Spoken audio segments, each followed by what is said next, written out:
Are you ready? No. Me neither. But that's Yes. okay. All right. Is it running? Is this one running? It's running? All right. So, hello. Hello. Hello. Hello. It's amazing to have you here at the Festival of Games in Utrecht. Wonderful to be here for my first time in the Netherlands. For us as well. So, yes, you already gave an introduction. You opened the Festival of Games. How came this to be? I received an email one morning from the festival and asked me if I would be interested in coming to speak. And I was delighted to be invited. Frankly, when you're my age and as old as I am, you're pleased to be invited anywhere. Actually, I'm pleased to just get out of the house occasionally. So yeah, no, it was an honor to be chosen, and I gave a keynote speech this morning. I think I'm probably unique in the history of the industry at game conferences because first, I wasn't trying to sell anything, and second, I really had no involvement in the gaming industry. I have been retired for 13 years. And have really watched the industry grow away from the games that I used to write. We believed back in the 80s and early 90s that games were going to follow the history that movies and books had followed, and everything else, comic books and plays and whatever. In other words, plot development and character development, involvement with character and relationships between people, and games didn't do that. They got to a certain point and went in a different direction completely. And since that time, I've been very uninterested, so to speak, in the larger game industry. I'm more interested today in casual games.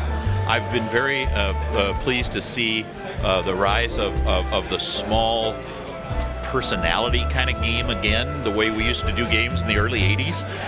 When I got involved with games, I wrote the music, the text, the code, drew some of the graphics myself. It was a personality-driven product, and that's really gone away in the late 90s with the rise of the big publishers and the multi-million-dollar budgets.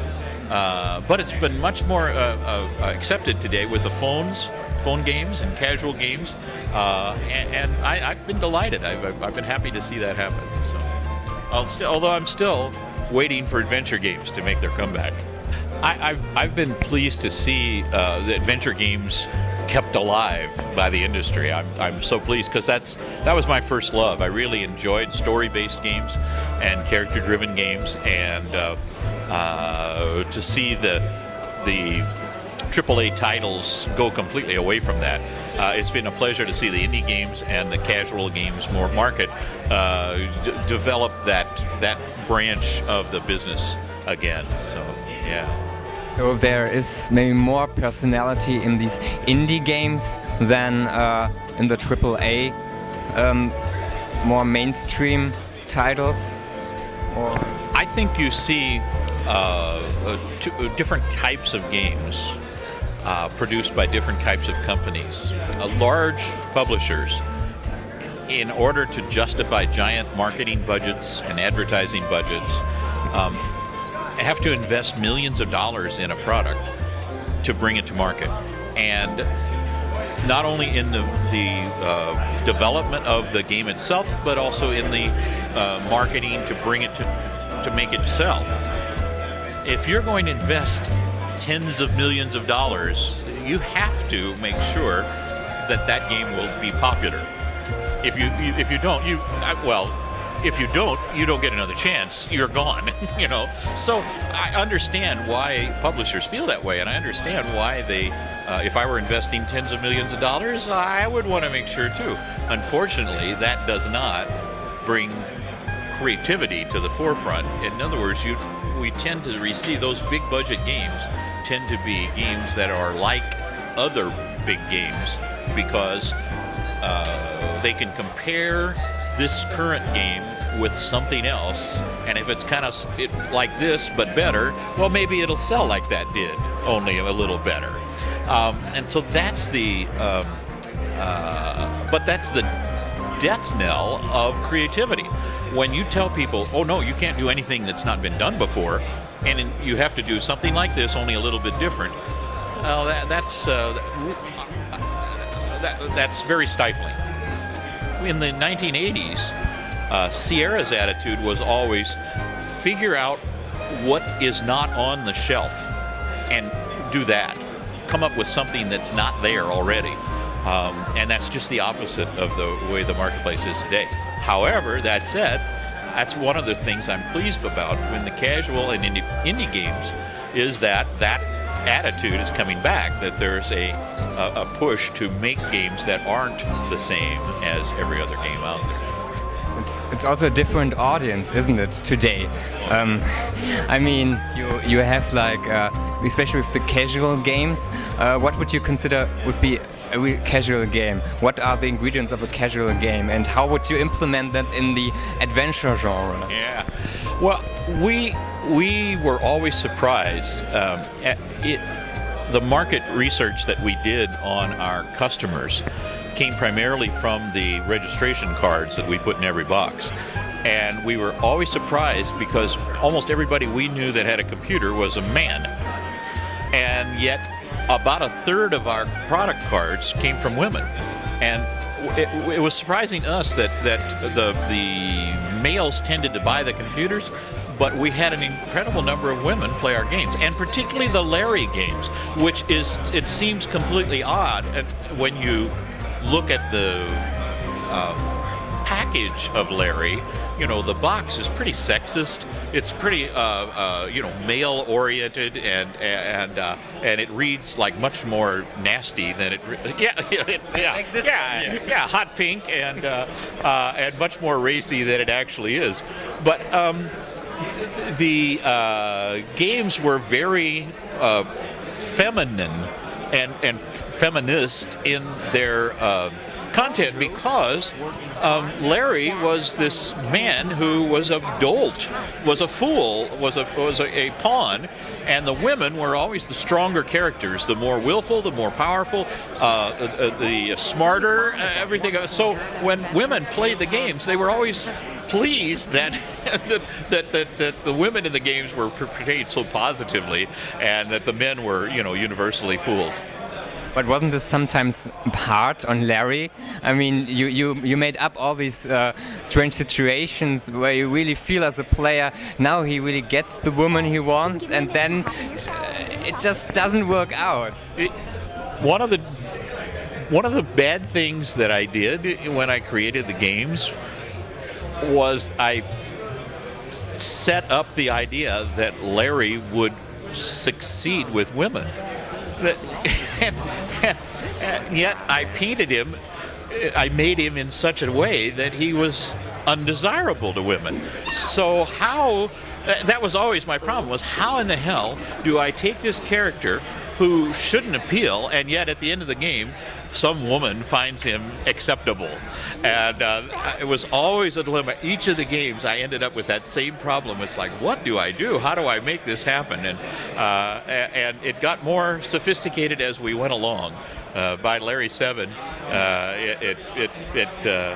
it was much more subtle and a different approach than when we did in the very first one. I think in the first game, all you had to do was give Eve an apple. The apple, yeah. And that was enough. That was excuse enough for me then.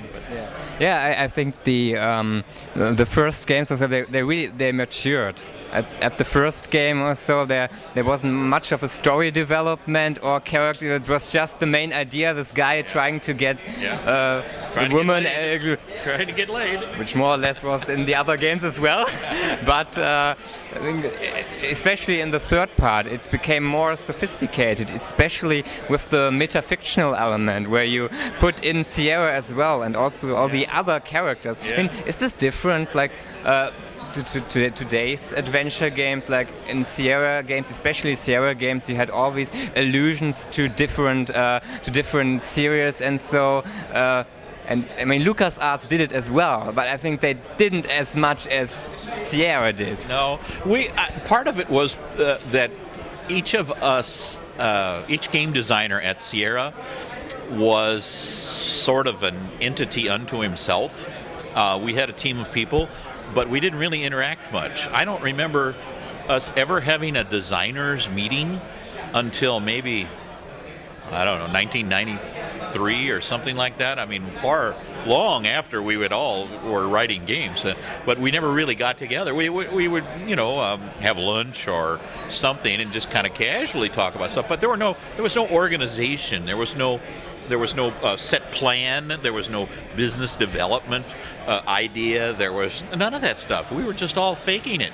We had no idea what we were doing, and we tried to do the best we could. But what we did was try and make our friends laugh, because that's the only audience we had. There was no internet. You couldn't put out a beta test and see what would happen. I mean, in 1987, Larry 1 was the first game, I think, ever. Maybe I know it was the first Sierra game, but I believe it was the first game that actually did beta testing.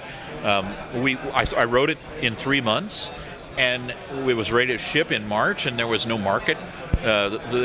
Spring was very slow time back then, and so we decided to delay it a while. And so I said, well, what if we beta tested it? Would that maybe that would be good, because I don't know what I'm doing. I don't know how to write a game or how to be funny. I'm just doing the best I can. Let's put it out and see what happens. And we did that, and in a month, I got back hundreds of responses. I wrote a little module of code that recorded whenever somebody made a mistake. And then I just spent a month and went through all those mistakes and put them into the game. So that's why the game actually responds to a lot of things that more so than other games did, was because I actually had input from a dozen people who played the game and failed all over the place, did wrong things. But I then put in answers and solutions and so forth to those ideas of theirs. And I think that's one of the reasons that made the game more fun to play.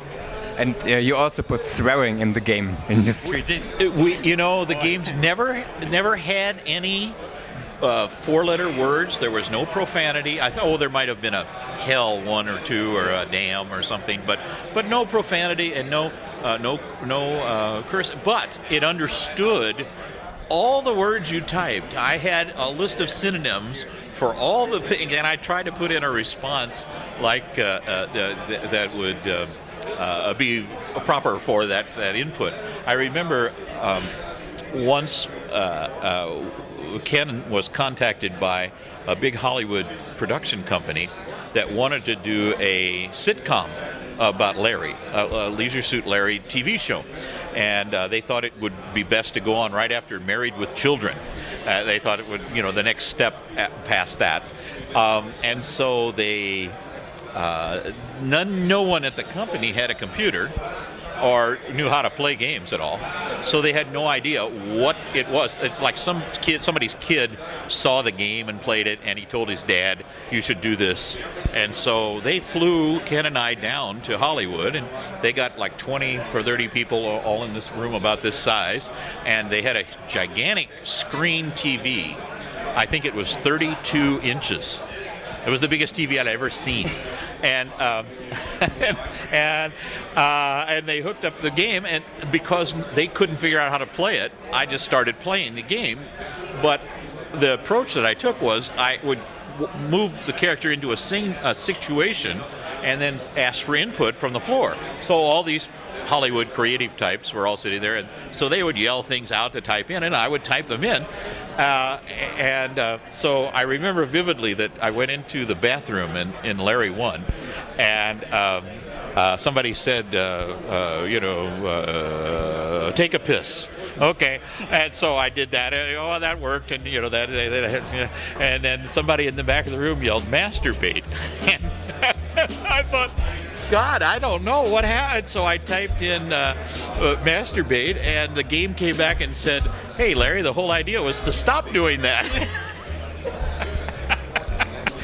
and the whole room cracked up, and I didn't even remember that was in there. You know, it made me laugh too. I did it. I put it in, but I didn't remember it. So, all right. So